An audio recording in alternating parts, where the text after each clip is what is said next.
जी पृथ्वी पाण्यामध्ये बुडालेली होती तिला स्थिर केलं आणि वराह अवतार घेऊन हिरण्याक्षाचा वध केला.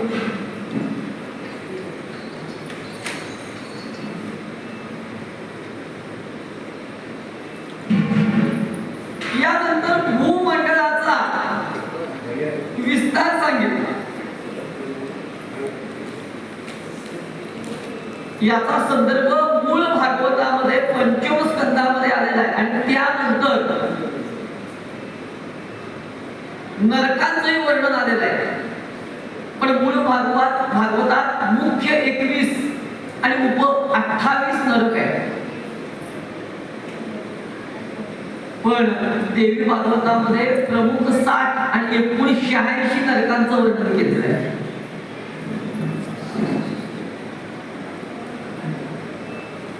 या भूमंडळाचा विस्तार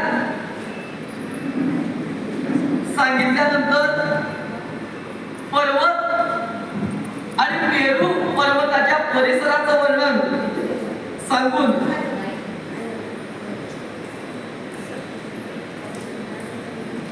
या ठिकाणी विविध देवता त्यांची स्तोत्रे, जप, ध्यान आणि समाधीच्या द्वारा देवेश्वरीची आराधना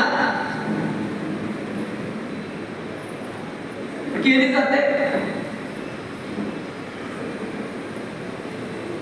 ओम नमो भगवते महापुरुषाय सर्वगुण संख्यानाय अनंताय व्यक्त्याय नमः या नामाचा जप जर या भरतखंडामध्ये केला तर निश्चित त्या भगवतीची कृपा त्या भक्तावर होईल.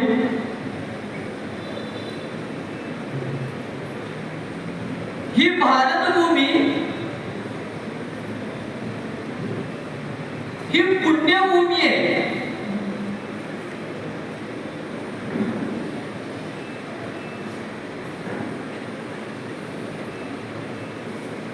जे 9 खंड सांगितलेले आहेत भारतभूमीमध्ये, पुन्हा जम्बूद्वीप, हरिवर्ष नावाचा प्रदेश,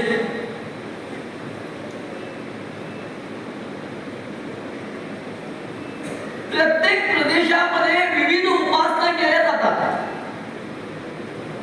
हरिवर्ष नावाचा जो प्रदेश आहे तिथं नरसिंह भगवंताची उपासना सांगितलेली आहे. हिरणमय नावाचा जो प्रदेश आहे तिथं पूर्ण स्वरूपात भगवंताची पूजा केली जाते.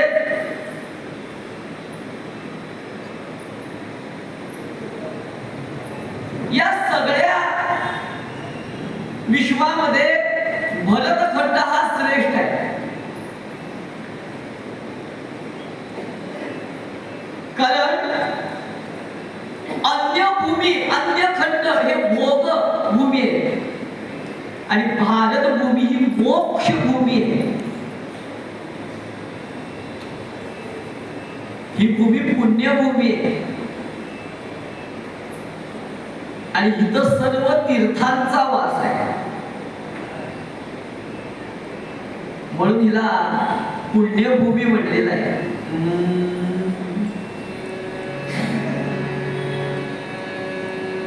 एकनाथ महाराज म्हणतात, भरतखंडी नरदेह प्राप्ती ही परम भाग्याची महती.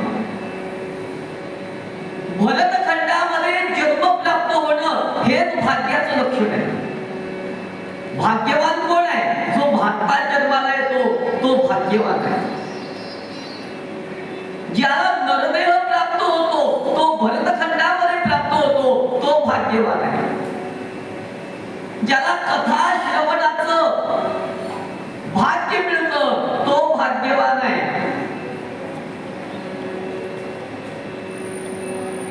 ज्याला नरदेह प्राप्त झाला तो चांगल्या कुळात प्राप्त झाला आणि नुसता चांगल्या कुळात जन्म प्राप्त होऊन उपयोग नाही. त्याच्याकडून भगवत भक्ती घडली आणि त्याने आत्मकल्याण आणि म्हणून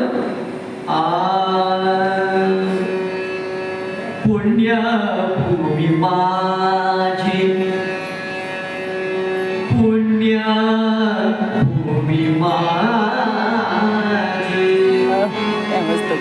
पुण्यभूमी माझी तीर्थाटन करी पुण्यभूमी माझी तीर्थाटन करी पुण्यभूमी माझी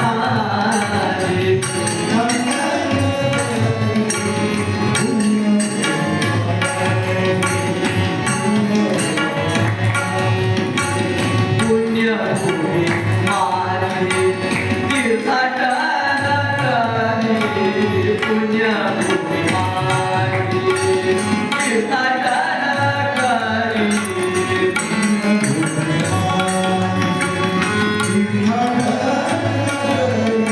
जनहित विवरी माऊली माझी माऊली माझी जनहित विवरी माऊली माझी माऊली माझी पुण्यभूमी माझी तीर्थाटन करी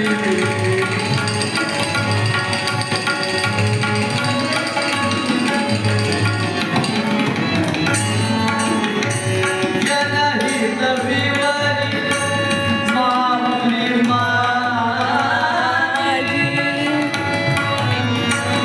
माऊली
आता काय उद्यापासून कथा त्याच्यामुळं आवाजाचा विचार करायची गरज नाही. तरी एक श्रोता मला फोन करतोय, बुवा वर जा, एवढ्यात मी वर जाणार नाही.